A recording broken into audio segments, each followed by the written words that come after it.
everyone, once again. Well, I finally feel like I can breathe a sigh of relief. I felt weirdly uncomfortable in the previous video, so now let's talk about a more philosophical slash general question. Science or religion? What should one subscribe to? Well, you should definitely subscribe to my channel. Well, that wasn't the question, right? Oh, okay, never mind. I can't give an actual answer to the question because it is very subjective in nature. But I will give arguments for both sides and even the argument for following both science and religion. But not Scientology, that's a scam. Okay, so let's start with religion.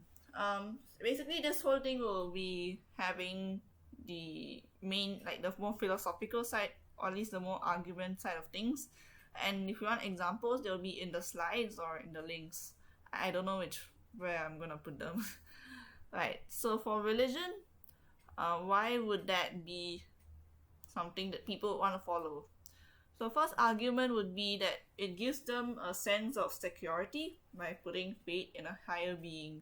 So like for example, you know that most of the things here, right? Like there's many things that can provide safety and security, like the police, maybe the government if that provides you security in a way, or your banks to provide security for your money, or many other things basically. But even those things are not like immortal or like not some they're also human beings in a way, like they're run by human beings or they're human beings themselves. So so in a way there's still that sense of instability that could happen. There's a potential instability or potential insecurity. But when it comes to religion, people just put the faith into a higher being or a god per se, in a sense. And it's said that the god is not something you can really destroy or do anything to, and therefore you can feel more secure with putting your faith into the higher being rather than a normal human being, if you know what I mean. Right, so that is the first argument. So the second argument is that religion is a way for people to explain unexplainable stuff.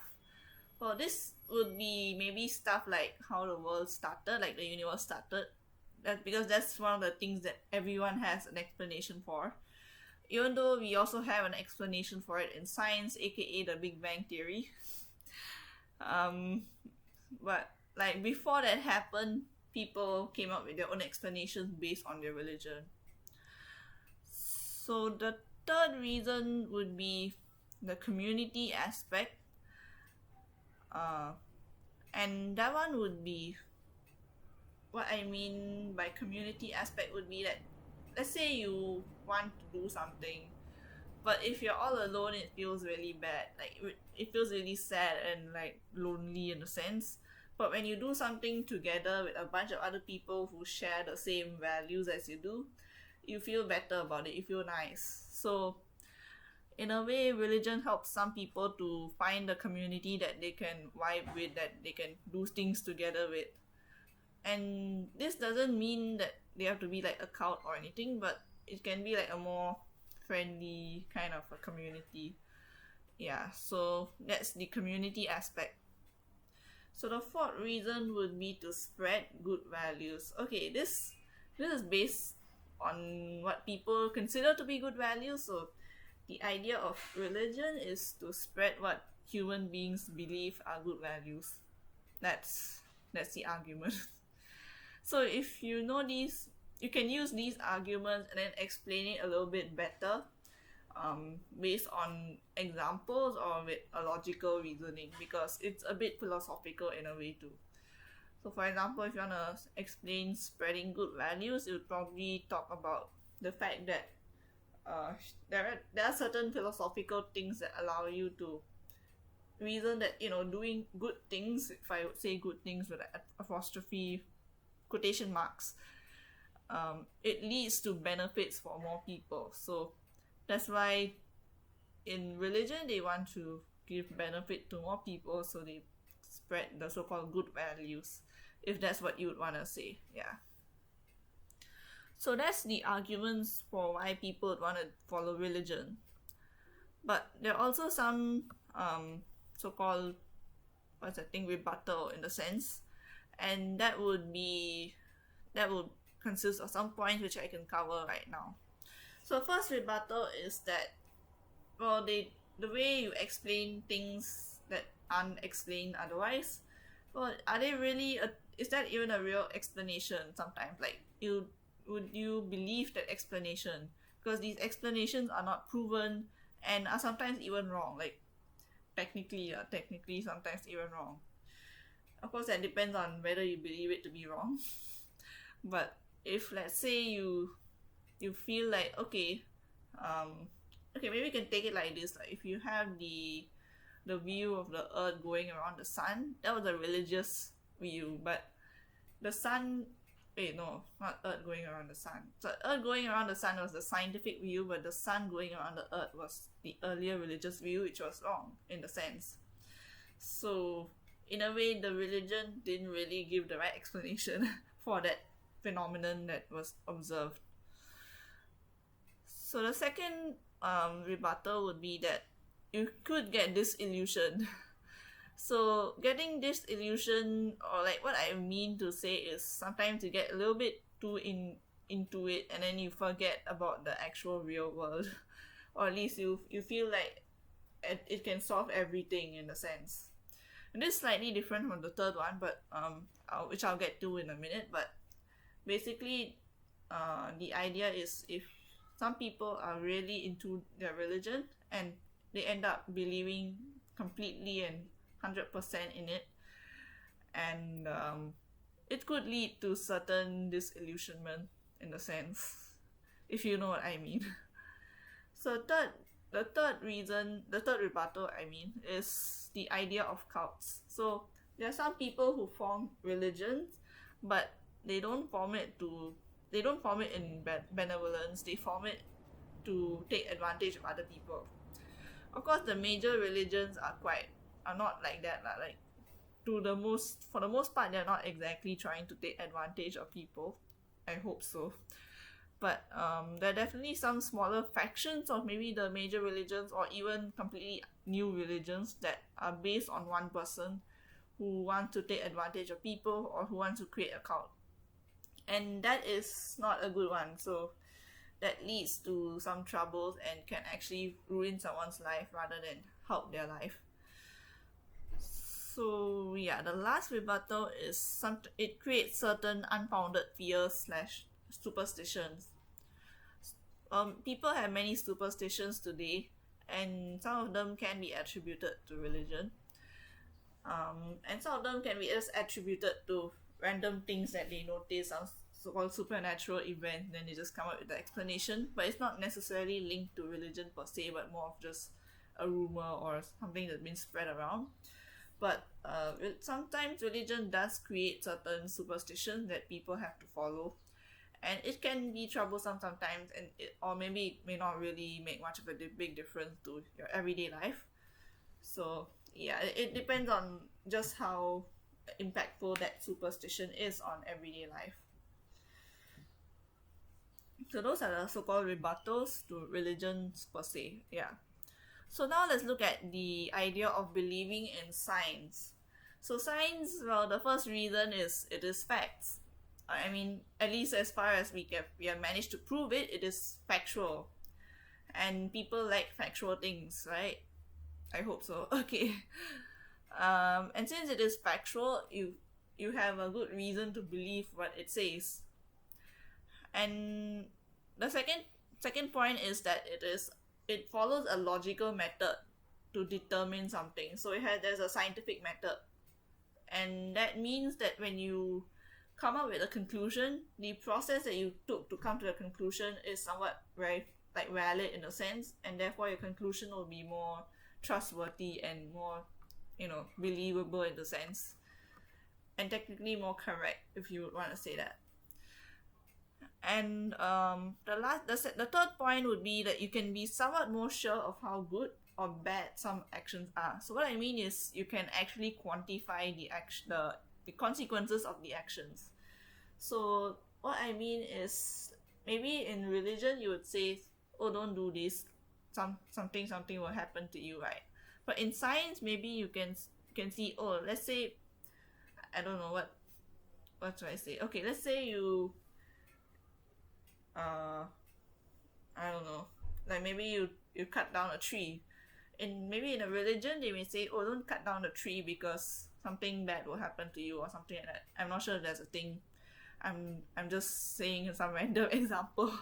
But in science, the way that they justify not cutting down the tree is that if you cut down a tree, then the oxygen that is produced from the tree is no longer being produced, and this contributes to like more, that less CO2 is used up, and that means the greenhouse effect will be stronger or something like that. So it's more logical and it makes more sense, like you can quantify what exactly will happen. And the fourth point would be that science helps to develop civilization in a way.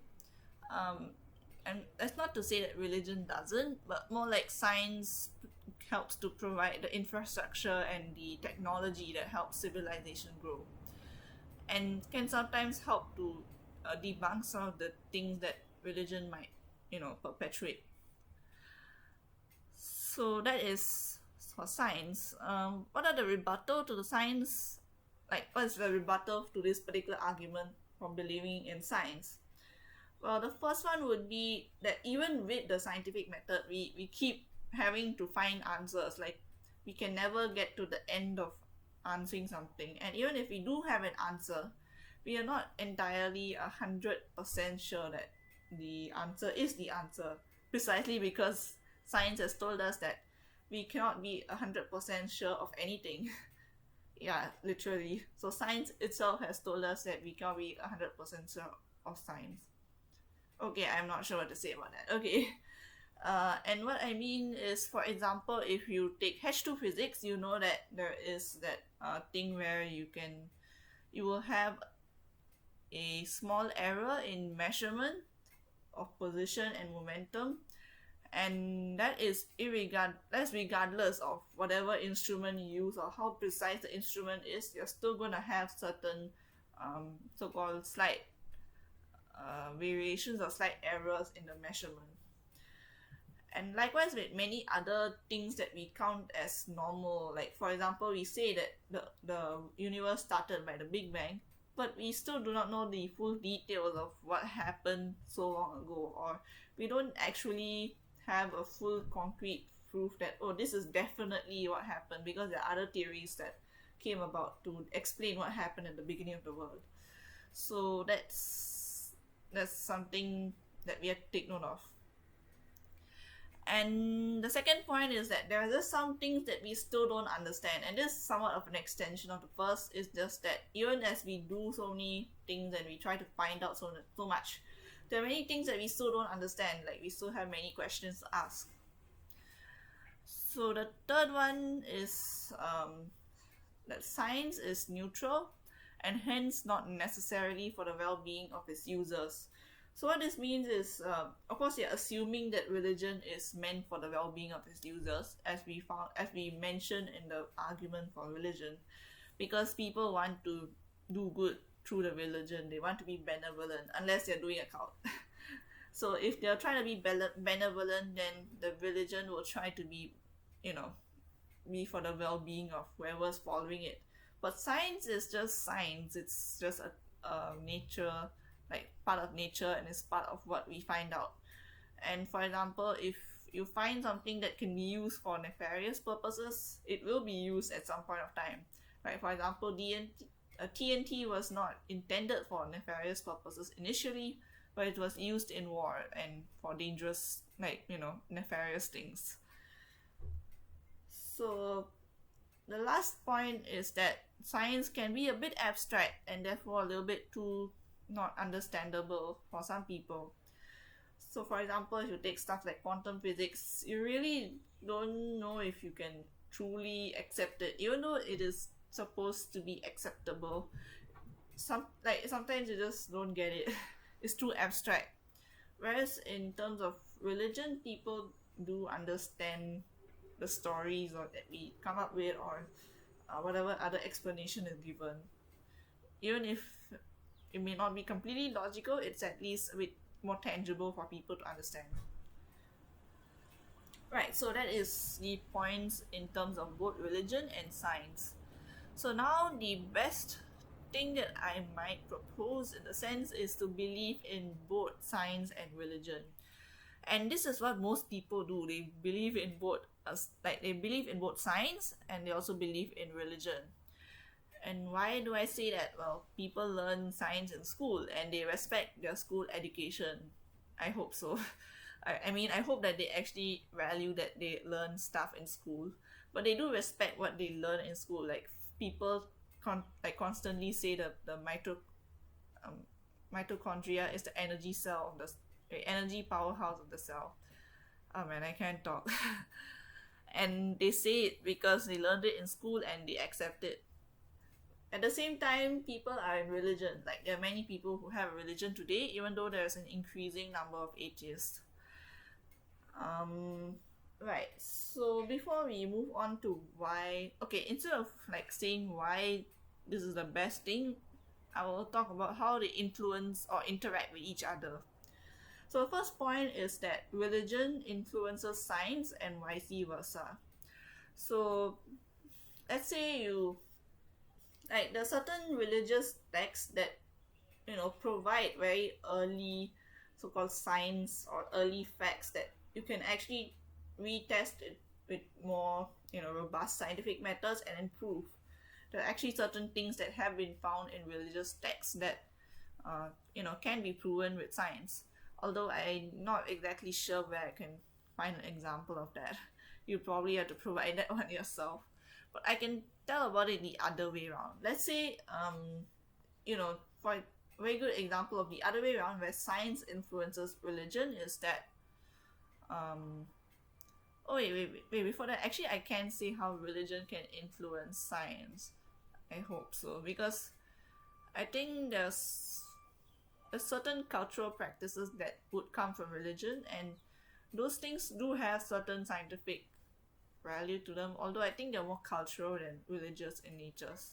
Okay, never mind. So how science influences religion is, well, first of course the concentric view and heliocentric view thingy. So the fact that we know that the earth goes around the sun and not the other way around is proven by science, and I think even people who follow the religion accept that. So that's the first thing. And the second thing is nowadays when we have LGBT acceptance, well, of course there's still a huge bunch of people who do not accept it as per their religion, but at the same time there are newer factions of, let's say, Christianity that accept LGBT. So in a way the science or like the facts with the help of some activism is kind of influencing religion. So by the science, what do I mean? Well, the fact that people can be LGBT, like it's proven by science, and therefore even religion is starting to accept that this is a thing and we should accept it. So likewise, you can try to find other examples and use them. So the second point would be going at loggerheads. Oh yeah, just now I mentioned those two examples, and they are definitely points of contention as well, especially and for the concentric / heliocentric versus the heliocentric model. It was a contention at that point of time because people were mad about it and it led to a lot of trouble. And today, as I mentioned, even though there are a few churches that accept LGBT, most of them don't. So it's still a point of contention. It's still a point of where religion and science are at loggerheads in a sense. So the third point is what you know is science and what you don't, you attribute it to religion. Okay, so what this means is how most people do it, basically how most people accept both science and religion is, if they've learned about it in school, if they know about it, then it is due to science, like it is a scientific thing and they accept it as that. And if it's something that they do not know or they haven't learned in school, then they would attribute it to religion if their religion actually gives an explanation for any certain phenomenon that they do not know why it happens, and the religion actually explains why it happens, then they would attribute it to religion. So, for example, there could be certain things that people say are supernatural or due to certain things that happen, and that could be because we haven't explained it by science yet, and therefore people attribute it to supernatural events. Likewise, there could be certain events like weather phenomenon or other things like that that people attribute to religion because they do not know it scientifically. Yeah. And the last point is the fact that there are still superstitions in an age of science and reasoning. So, for example, people still, worry about certain things like, I don't know, maybe the Friday the 13th, or looking at a black cat. Even though scientifically there has been no real, impact of such superstitions, and sometimes even in fact led to better circumstances. I think there's somewhere where I saw, I'm not sure if it's something to do with Friday the 13th, but it was a day that people felt that was inauspicious, but because of that, they never really went out, and therefore there were lesser accidents on that day. So it was actually a auspicious day in disguise. Oh well. Yeah, so there are still superstitions even in an age where science is very respected and valued, and many more people are being atheists nowadays. So yeah, that's pretty much it. Um, I hope you found this episode useful because this was a bit more philosophical slash argumentative in nature rather than content based. Because the content is can be either hypothetically provided, or it can be stuff that you know yourself, like your own religion or some other stuff that you learn in science could be used as examples. And I feel like I cannot give a comprehensive, you know, overview of examples unless I definitely know the examples myself. Could be quite hard to search it specifically for one thing when I don't know what that one thing is, if you know what I mean. Yeah. But I hope you found this video useful. If you did, please press the like button and subscribe. And with that, I would like to say thank you and bye.